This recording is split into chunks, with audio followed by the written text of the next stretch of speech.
Junior NTR Telugu Desam పార్టీలోకి అడుగు పెట్టబోతున్నారా? ఇక ఈ విషయం పైన స్వయంగా జూనియర్ ఎన్టీఆర్కి కాల్ చేశారట ఏపీ సీఎం జగన్మోహన్ రెడ్డి. ఇక ఇటీవల RRR సినిమాతో ఆస్కార్ అవార్డుని సైతం సొంతం చేసుకున్న జూనియర్ ఎన్టీఆర్ ఇక ఇప్పుడు నేరుగా రాజకీయాలకి కూడా ప్రవేశిస్తున్నారని కొన్ని వార్తలైతే వినిపిస్తున్నాయి. అవి నిజమా కాదా అని తెలుసుకునేందుకు ఏపీ సీఎం జగన్మోహన్ రెడ్డి స్వయంగా జూనియర్ ఎన్టీఆర్కి కాల్ చేసి మరీ అడిగారట.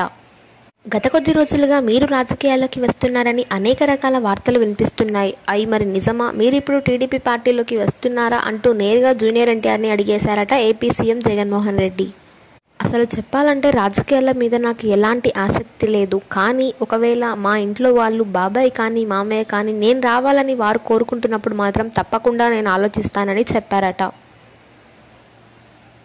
ఇక ఇప్పుడు వీటికి సంబంధించిన విషయాలు సైతం సోషల్ మీడియాలో ఎంతో వైరల్గా మారాయి. ఏపీ సీఎం జగన్మోహన్ రెడ్డి సైతం జూనియర్ ఎన్టీఆర్కి కాల్ చేసి నేరుగా తన పొలిటికల్ కెరియర్ గురించి అడగగా ఇప్పుడు అందరినీ ఈ విషయాలు ఎంతో ఆశ్చర్యానికి గురి చేస్తున్నాయి.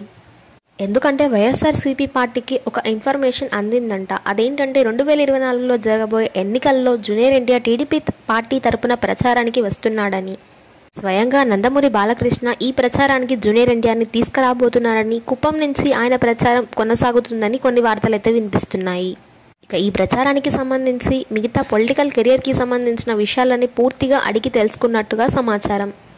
ఇక ప్రస్తుతం ఇందుకు సంబంధించిన విషయం సోషల్ మీడియాలో సైతం ఎంతో వైరల్గా మారింది. జూనియర్ ఎన్టీఆర్ తను చేస్తున్న సినిమాలను పక్కకు పెట్టి రాజకీయాల్లోకి రావడం అంటే అది అంత ఈజీ కాదు.